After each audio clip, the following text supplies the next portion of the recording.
Hi classmates, I have decided to do my critical analysis speech on whether or not pit bulls are dangerous. So when pit bulls are in the news, it's very rarely a good thing. All you hear about are attacks and how they're aggressive. And one of the problems is that people try to generalize pit bulls. And the problem with that is that pit bull isn't a breed at all. It's a term that is applied over a broad range of dogs, including American Staffordshire Terriers and American Bulldogs. The topic of whether pit bulls are dangerous or not has become very controversial, with one side saying that they are natural-born killers and the other side saying that they're the sweetest, most loving pet that you could ever have. The first article that I've decided to research is from the Sun Herald, and it's called "Why Do Pit Bulls Attack?"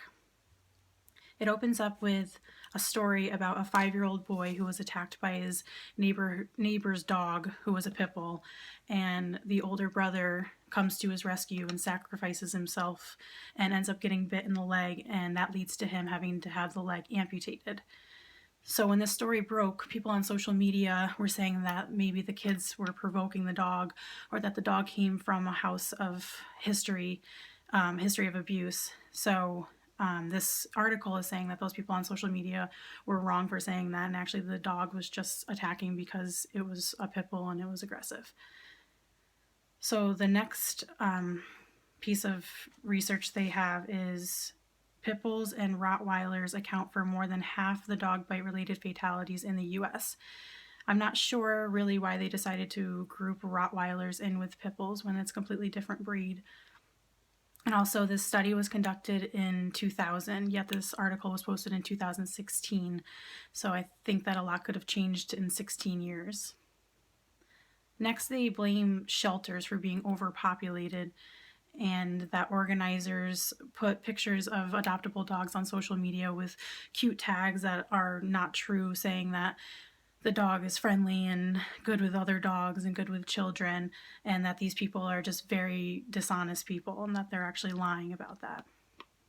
Some of the other reasons that this article explains is that in the 1800s, pit bulls were used as bear baiting and that they don't show warning signs before attacking. Something else is that pit bulls are aggressive because they are caged up. I think that this is the case with any animal, and even humans. If we were caged up all the time, we wouldn't be too pleased about that either. This article is just really general and doesn't really have a lot of research and really generalizes pit bulls. It's all negative info without any of the other side at all, and it uses information from over 15 years ago to prove its point. The article from the opposing view that I decided to read was from the American Pit Bull Foundation, and it's called "The Problem with People, Not Pit Bulls." And here they explain that dogs of any breed are a product of their environment, not just their genetics. Dogs are bred for many different jobs and have been for centuries, but primarily they are bred to be a family companion, and they need to be treated with compassion, and pit bulls are no different than any other dog. Responsible breeders have bred against aggression of any kind and have for many years. They go on to explain that people will believe anything they hear or read, and that a lot of the time the statistics that you're reading are actually not true and they're not from good sources, and that people will skew the numbers to gain support for their opinion. So dogs can get misidentified as pit bulls, and this leads to a high number of bites reported. Dogs that can be misidentified are greyhounds, boxers, and French bulldogs. Pit bulls are working dogs, and they make excellent service animals, such as seizure watchdogs, diabetic alert dogs, and therapy dogs for nursing homes.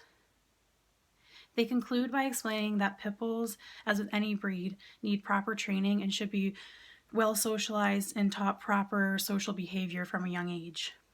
They are living creatures, and bringing a pet into your family is a daily commitment.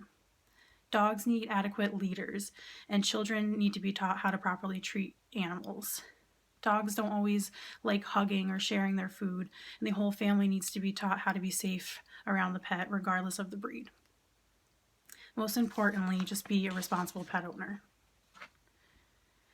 After reading both of these articles, I have to say I agree with the second article. It's much more factual, and it's not completely biased, and it doesn't just pull random numbers to prove their point. I think it's really important to be a responsible pet owner and not just expect your dog to act a certain way just because you want it to. When you bring a dog into your home, it is your responsibility to train it and make sure that you give it direction. Pit bulls can make amazing family dogs, and if they are shown love and compassion, they will give your family back the same. Thank you for listening.